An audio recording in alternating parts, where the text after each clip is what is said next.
crazy to think that Grand Theft Auto 5 was released over a decade ago, and even crazy to think that I just beat this game now. Now, to clarify things, the reason it's taken me this long was because of a few things. The first being was that I never needed to own the game since my cousins owned it, so that I could just play online on their PS4s. The other reason is that I procrastinated a lot, and if it wasn't for me making these YouTube videos, this might not have happened at all. Now that we got all that fluff out of the way, let's get into my experience with this game. There's a lot to love about this game, with its open world, freedom, the storyline with intersecting characters, the social commentary, and the incredible attention to detail and realism. I'll save the storyline for last, so I'm gonna go through everything else. One of the most celebrated aspects of GTA 5 is its vast open world setting, Los Santos and the surrounding Blaine County. This map draws heavy inspiration from Los Angeles and Southern California, as Rockstar's designers went to incredible lengths to capture the city's atmosphere,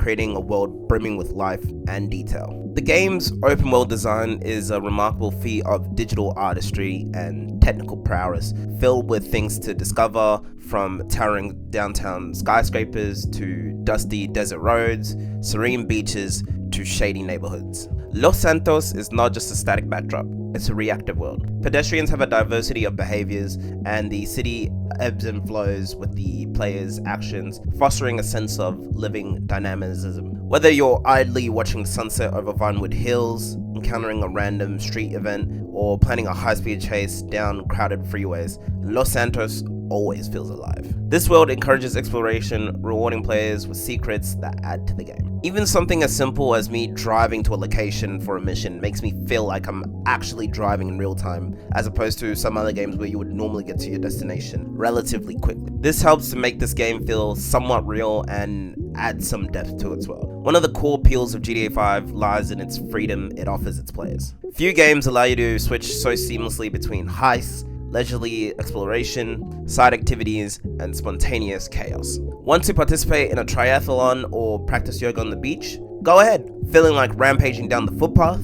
This game won't stop you. The game's structure embraces freedom to an almost unparalleled degree. GTA 5 doesn't penalize players for deviating from the story. Rather, it encourages exploration and experimentation. The wide array of missions, coupled with the ability to engage in any activity outside of the main storyline, makes it easy to create your own experience in Los Santos. This flexibility is further amplified in GTA Online, where players can build entire criminal empires, race, cooperate, or battle each other across the world, with Rockstar continuing to release content that expands to the game's already limitless possibilities. Rockstar Games has always laced GTA games with social critique, but GTA 5 pushes this satire to new heights. The game tackles modern, and by modern I mean modern at the time, issues with abiding, often cynical sense of humor, poking fun at consumerism, social media obsession, political corruption, and corporate greed. Through fake brands, talk radio shows, and characters' dialogues, GTA 5 holds up a mirror to society, both caricaturing it and critiquing it. For instance, characters like Michael's daughter Tracy and son Jimmy offer exaggerated portrayals of fame-seeking and slacker culture, respectively. Additionally, the fictional social media app Life Invader is an obvious jab at Silicon Valley tech companies and surveillance culture. This critique serves a purpose beyond laughs. It deepens the game world, grounding it with parallels to real-life experiences. GTA 5's design is a testament to Rockstar's obsession with detail. The game's world is littered with minute touches. The way rain leaves puddles on the sidewalk, how car windshields shatter, or how characters' facial expressions subtly shift. Each element reinforces the immersive quality of Los Santos. Even mundane interactions are handled with care, with unique dialogue for every random encounter, and a fully functional and humorous in-game internet. Furthermore, the physics engine adds to the game's sense of realism. The way vehicles are handled differently depending on their type, the realistic gravity affecting characters and objects, and even the underwater detail are all thoughtfully executed. GTA 5's attention to realism is not simply an aesthetic choice. It elevates the game from escapism into something that feels palpably grounded. At the heart of GTA 5 is a well-crafted, mature narrative that deftly combines drama, comedy, and critique of modern society. Unlike its predecessors, GTA 5 features three protagonists, Michael, Franklin, and Trevor. Each character offers a different perspective on the American dream, and together they provide a richly layered story. Enter Michael DeSanta, a retired bank robber trying to escape his criminal past and rekindle his dysfunctional family. He represents the successful criminal who's nonetheless haunted by the choices he's made. Franklin Clinton, a young hustler from the streets of Los Santos, Franklin seeks a way out of gang life and up the social ladder. Through Franklin, the game explores the challenges of breaking out of the socio-economic confines. Trevor Phillips, the wildcard. Trevor embodies pure chaos and nihilism, standing as a satire of unchecked violent freedom. He's a physical manifestation of the player's own potential for one-ton mayhem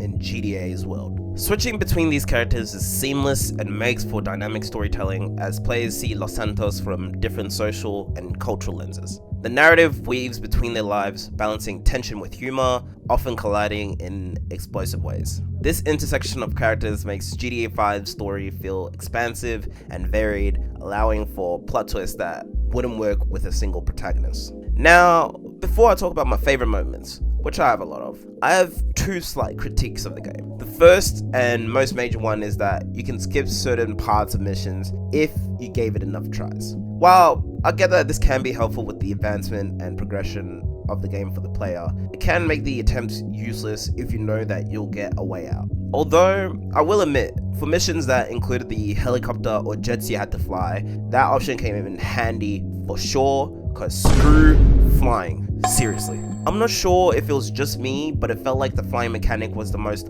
unnatural and janky set of controls ever. If you feel the same way or completely the opposite, feel free to let me know. I'm curious on hearing your opinion on this. The other critique was that the final mission felt way too easy in comparison to some of the earlier ones, such as fighting alongside Dave Norton against the Ops, which was damn near hell on earth, or being the main trio fighting against the entire police force and army at the same damn time. For an option called Death Wish, it felt kind of lackluster. I can't lie to you. I will admit, I screwed up a few times on killing the Chinese triad boss, but apart from that, the other two assassinations went off pretty easily, surprisingly. Now that the complaining is out of the way, allow me to continue the yapping. I have a lot of favorite moments in this game. One of my favorites includes the introduction of Trevor, who is the trailer park trash, and boy, is it the best introduction in the game. We're showing him to be plowing some dude's girl in his crib, doggy style, as if the previously mentioned fact wasn't demeaning enough. Then the guy confronts Trevor about it, and Trevor goes to confront him, only to lure him into a false sense of security before beating him senseless into a bloody pulp.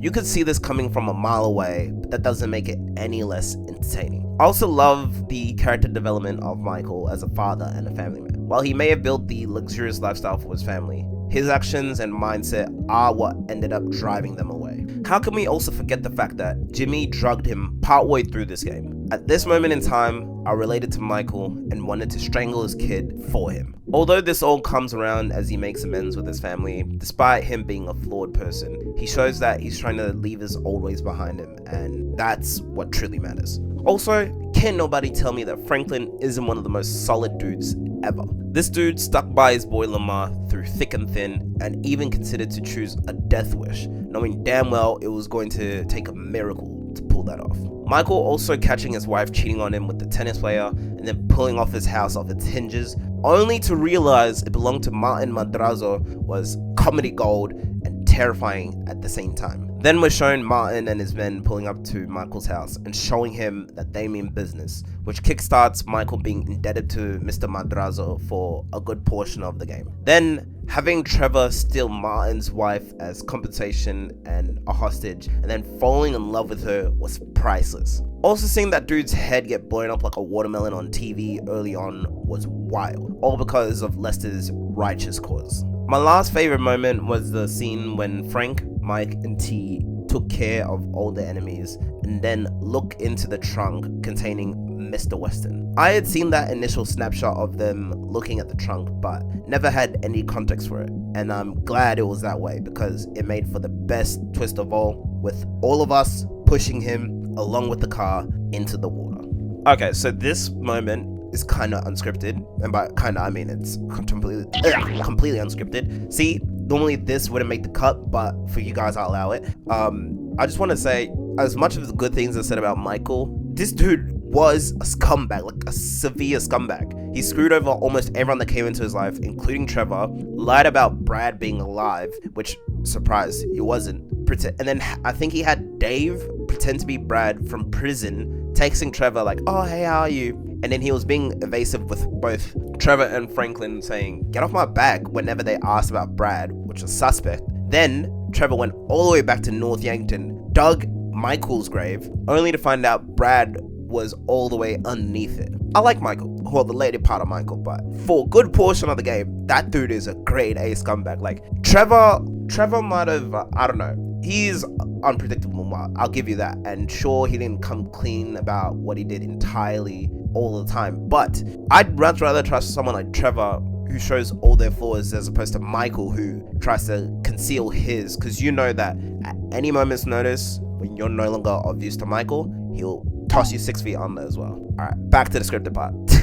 I kind of blitzed through these moments mainly because I expected most of the people watching the video to have already finished the game. If you haven't and have no idea of what I'm talking about, tough titties. This is a fun ass game that still holds up after all these years. Hopefully I'll get to have this video up on the channel before GTA 6 comes out so that I can add to that meme of we got X for GTA 6. On a real, thank y'all for watching. I hope you enjoyed about hearing my experience with this game. I'm also curious to hear about y'all's opinions on the game, experiences, and favorite moments of yours with it. Thank you guys for watching, and this is Black Sugar Lovin' out.